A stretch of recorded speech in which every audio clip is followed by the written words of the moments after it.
So, welcome back to particle physics and the Standard Model. This is lecture 34, and last time we had our first brush with symmetry breaking in the Standard Model. We saw a route that nature could have taken, but actually it did not, and we are seeing why it did not take that route. Okay. But to me this is a simpler way to think about symmetry breaking in particle physics. Okay. So, what did we do? We wanted the Higgs field to turn into some constant, right, and we saw that the way you break the symmetry is in the potential term of the Lagrangian, right, the potential meaning the scalar potential, and in this case we saw that if you are below the confinement scale in QCD, then since confinement happens dynamically without you having to do anything about it, right, that the strong force becomes stronger at lower energies, right. So, just like that the quarks, a quark and an anti-quark would pair up into a quark condensate, which is not a meson. We will see soon what a meson is. The quark condensate is more like a Cooper pair in superfluidity or in superconductivity, okay. And this degree of freedom now becomes a constant, this condensate, which is which goes as 3 powers of what is known as the pion decay constant, which is around 93 MeV, okay. And this is what happens on the way to confinement.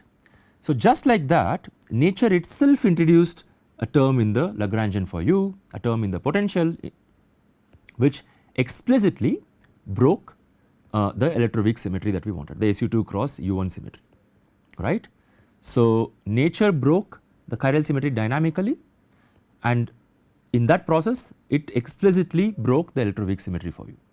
So, this we saw in the potential itself, which I am writing, which I am drawing for one component of the Higgs doublet field, okay.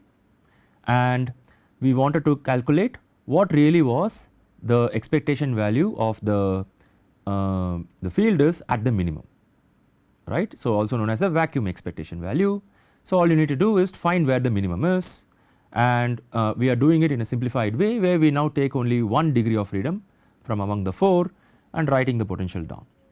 And we saw that in the case where the mu square term times the expectation value, okay, is much smaller than f pi cubed, I can simplify the minimum condition to just 2 terms, right, and I am finding that in that case the expectation value goes as the pion decay constant itself, right, which is around 100 MeV, exactly 93 MeV in fact, but that cannot describe our real world, because we know that the mass of the gauge bosons that we get should be around 80 GeV, which is what we measure experimentally.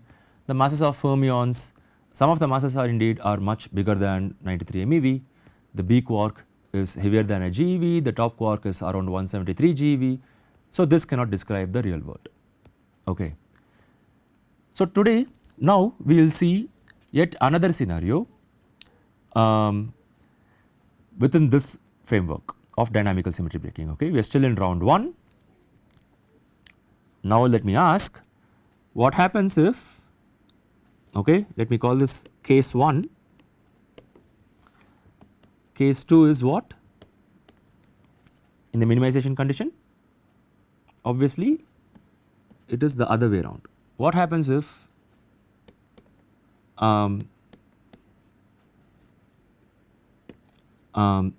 the first term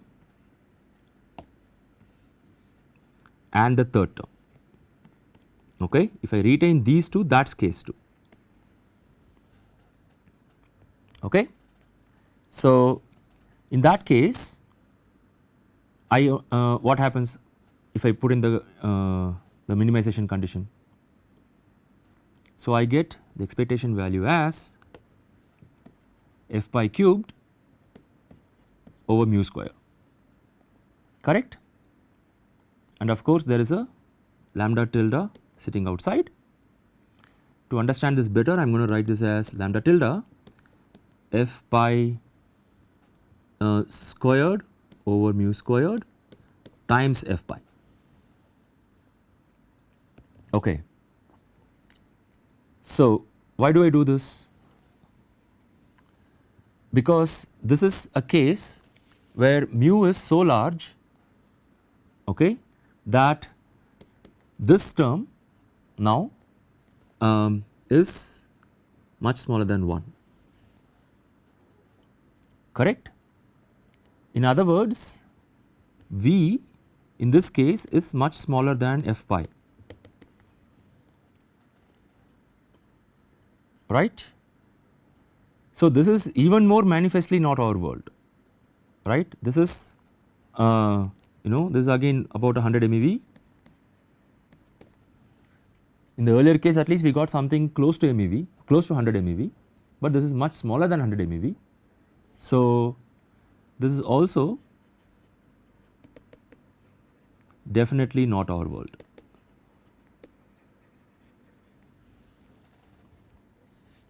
Correct? Okay. So, then what other option do we have? This tells us that dynamical chiral symmetry breaking, right, is not electroweak symmetry breaking,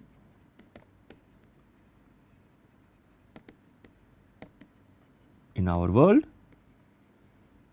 which means we have to do something else. So, I am going to call this round 2, symmetry breaking round 2,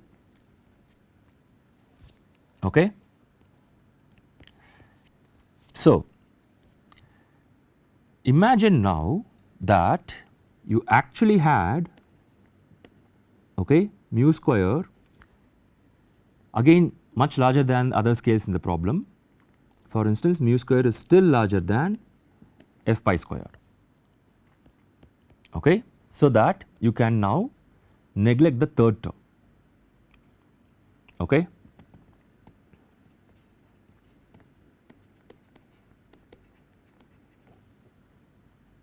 All right. So, literally this means another way to say it is this, okay. We will find in the end that the expectation value is indeed larger than f pi, so that these become equivalent, okay. See, earlier also I first guessed what the expectation value should be, that is why I wrote the condition this way. In the end that guess turned out to be right, right. In the end the expectation value was around f pi, so that this came out to be true, because indeed mu square is much smaller than f pi squared in this case, and everything worked out, right. Similarly, here I am going to take this limit where I am going to guess that the expectation value is larger than f pi, and we will find that it is true, okay. But not only that, I am also going to do something slightly odd. I am going to take mu square negative, okay. Then the potential, right, it is worth writing down the actual potential now without the f pi term.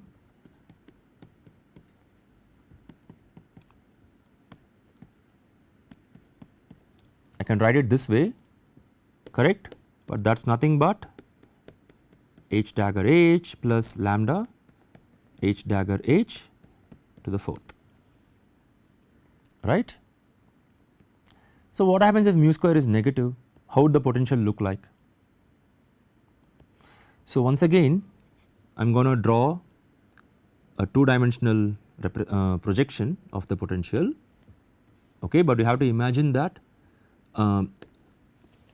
it is actually there in all 4 dimensions in field space, okay.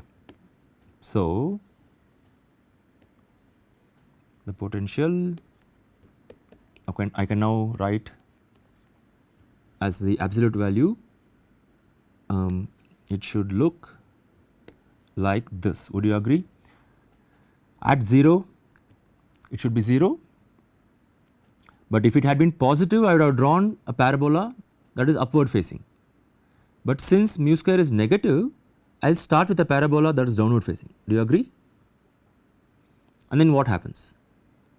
As I keep going, the quartic term would take over, so this has to turn around, correct? Why? Because at h equal to infinity, the potential is positive infinity, it is not negative infinity, right? So, in fact, because it is the quartic, the slope will get steeper. So, let me as well draw it correctly, and it is symmetric. If I replace h with minus h, I am going to get back the potential, right. So, I hope I am drawing this symmetrically. If I have not, imagine this is symmetric, okay, around v equal to 0 and h equal to 0, okay. Around h equal to 0 in fact, okay. So that is the potential, okay.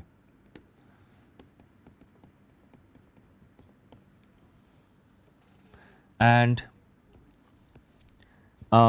if you solve for the minimum, what will you get as the vacuum expectation value now? You can easily do this and convince yourself that the vacuum expectation value is mod mu square over 2 lambda under a square root. Okay. Why mod mu square? Because if I just put a mu square, that is negative. I have explicitly taken mu square itself to be negative, right. Okay, good. Now, where does this vacuum expectation fall on the diagram? Obviously somewhere here, right. That is the minimum, but you have to be a bit careful about this, because now you have to imagine this in 4 dimensions, right. So, what is actually going on is this is not just one, this is not just 2 dimensional, there is not just one point, there is in a sense a circle over here, okay, around which you generate this. It would be clear if I had written, maybe if I just written the real part of H1 over here, it would have been even more clear. Why? Because there is another axis where you can draw the imaginary part of H1 also, but there is one more with the real part of H2, imaginary part of H2. So, there is one big vacuum spanning all these fields, okay. But for now just imagine you have only 2 degrees of freedom, let us say you just have H1 and H2. In that case, there is basically a circle down here on which all of which are at the same value of the potential, correct. In other words, right, there is no unique vacuum, okay, and that is the most important thing here, okay, because the possibilities, right, of what the actual vacuum expectation value could be, right, enjoy the symmetries. What do I mean by that? Enjoy the symmetries of the theory. See, on this potential, wherever I am on the potential, I still have all over the place, right, SU2 cross U1 symmetry, correct, and that includes the vacuum also, that includes this entire circle also, right. However, I cannot sit the field value when it actually does go to the minimum cannot sit on the entire circle, correct, it can only go to some point on the circle, right. Do you agree? So, I am going to write that down, but the true vacuum, okay, that is the actual wave, right, necessarily breaks the symmetries because the system has picked one point at random. Okay. So, in other words, because it is forced to pick only one point among all the possibilities, you have broken your symmetry spontaneously. So, this mechanism is called spontaneous symmetry breaking. Okay. This is one of the, if not the most important concept in particle physics, but also in condensed matter physics. When you want to learn field theory and want to understand how a lot of phenomena happen, how a lot of phase transitions happen, how masses are acquired by elementary states, you need to digest the concept of spontaneous symmetry breaking. Okay. So, although your Lagrangian contained all the symmetries, in nature, again from the dynamics, okay, because the field value has to settle into some minimum, you have forced the field to go to one particular minimum, okay, and although the minimum is not unique, it is a degenerate vacuum, right, you could only pick one point, right. So, that is what nature has done, and spontaneously it has basically picked one value. Remember, we wanted the Higgs field to go to some constant value, that is exactly what we have done. Spontaneously we have broken the symmetry. Okay. So, you might still wonder if it had all these different possibilities, why did it pick only one, right? What is the real physical mechanism behind it? Okay. That just comes down to initial conditions. Okay. So, what do I mean? Let us see a simple example.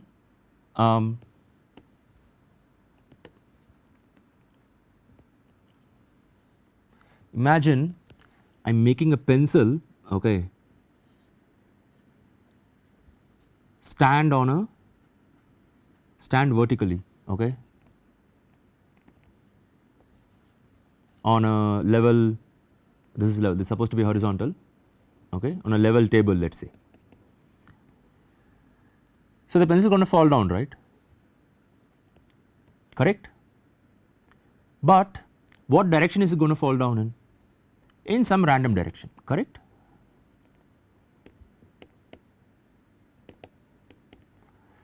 But then think about this, the pencil actually had a 360-degree possibility, right. There was basically an entire circle around the pencil that could have been the direction in which it fell down, and every time you try to make it vertical, it falls down in some random direction, right, and if you do it infinite number of times, it will actually span the entire circle, correct. In other words, here also the minimum that the pencil could have fallen down to, right, the possibilities for the minima were actually degenerate, right. In other words, the possibilities for the minima actually enjoyed a circular symmetry, but the actual minimum to which the system goes is picked randomly, right. And why did the pencil fall in different directions in the different trials of this? Because of the initial conditions, correct. Because the way you actually held the pencil up vertically, there was some minute variation every time you held the pencil up, right, and that is ultimately what determined which direction the pencil fell in, correct. That is exactly what is going on here also. The field, right, started out in the early universe with some value. There were some minute variations, there would have been some very minute variation that would have decided its ultimate fate as the universe evolved, okay. So, this need not be wondered at too much, why, how exactly did the field pick one particular value, okay. So, let me clarify this with some more examples of symmetry breaking, spontaneous symmetry breaking, okay. There is one classic example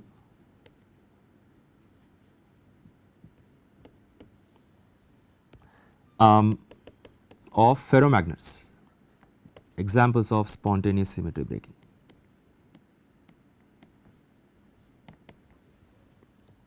Okay. So, how do ferromagnets work? So, the electron spins in a ferromagnet, right, when before it becomes a ferromagnet actually, right, I think it is called a paramagnet. Remember there are these domains of spins where they all align arbitrarily, right. But as you cool down, as the temperature of the magnet is cooled down, so let us say here you have high temperature in this phase, then what happens? Then you start aligning, at least within domains, you start aligning all the spins, right,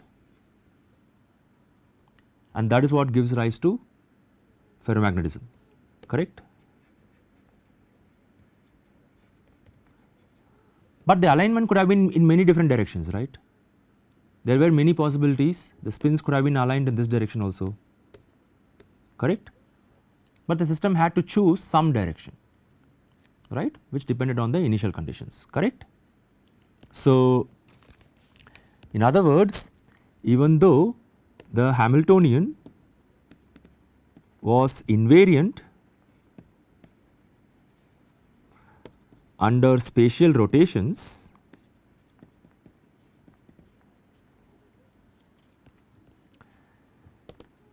the ground state, okay, so though the Hamiltonian was invariant, the ground state picked one random direction.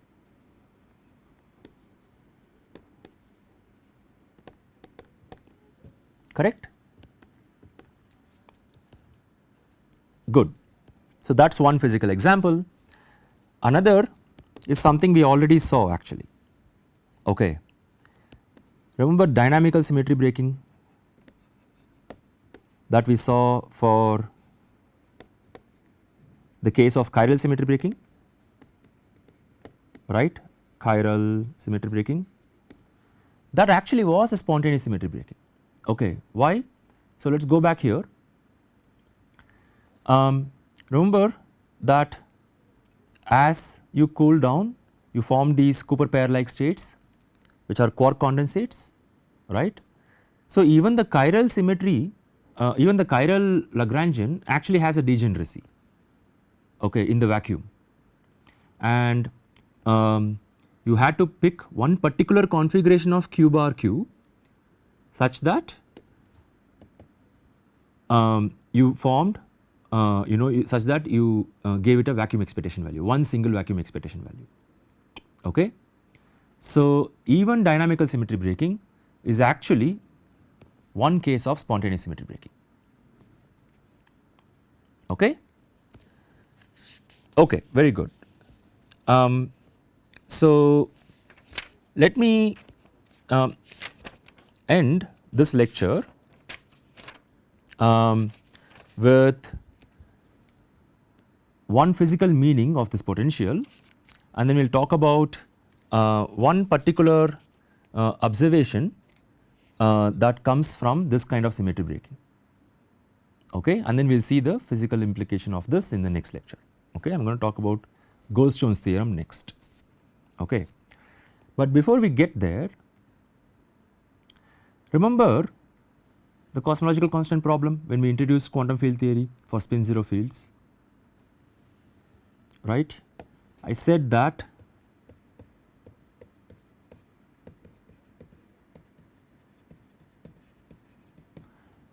when you write down a Lagrangian, right, you cannot help writing down a constant. We stopped writing this, but then it is always there, right, because it is not relevant for particle physics as such for doing particle processes, but every Lagrangian you write down for every field will contain this constant term, right, which when you write down the Hamiltonian it turns into a constant energy density across space and time, right, and across inertial frames also, correct.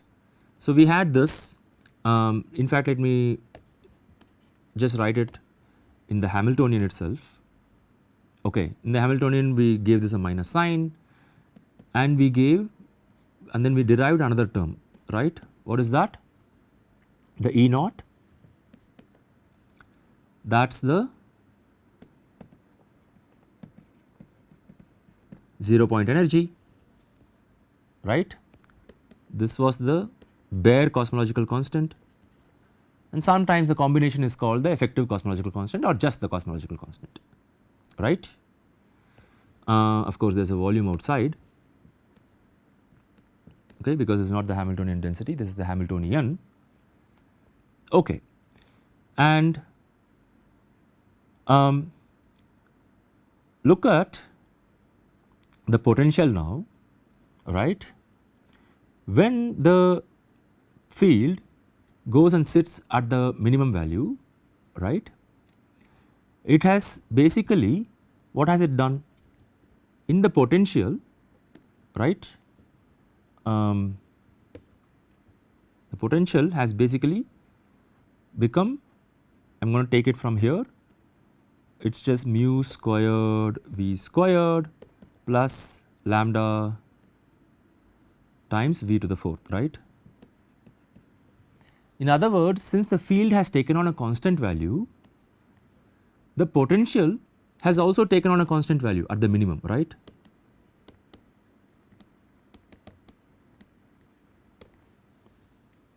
Correct. Put differently, this potential also contributes a constant energy density, okay. An even better word is to say uniform energy density across space and time basically, right. At every point in space you dump an energy density that corresponds to this, right. So, I can also write that term, correct. So, I am going to call it V pot to distinguish between the volume. So, the volume is just outside, pot is for potential, right, at the minimum. So, might as well call it that at the vacuum, correct. Put differently, this is also another contribution to dark energy, correct. So, we have now identified 3 contributions to dark energy,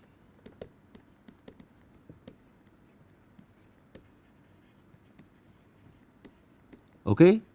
So, once again let me emphasize that from a particle physics point of view, the mystery of dark energy is not really what it is, it really is how much quantity there is, that is the cosmological constant problem, right. So, we have identified, we have 3 ideas of what the dark energy is, because we have identified 3 different contributions coming from 3 different physical considerations, right. So scalar potentials, the 0 point energy of quantum fields and the bare cosmological constant, which you have to write down anyway. Okay.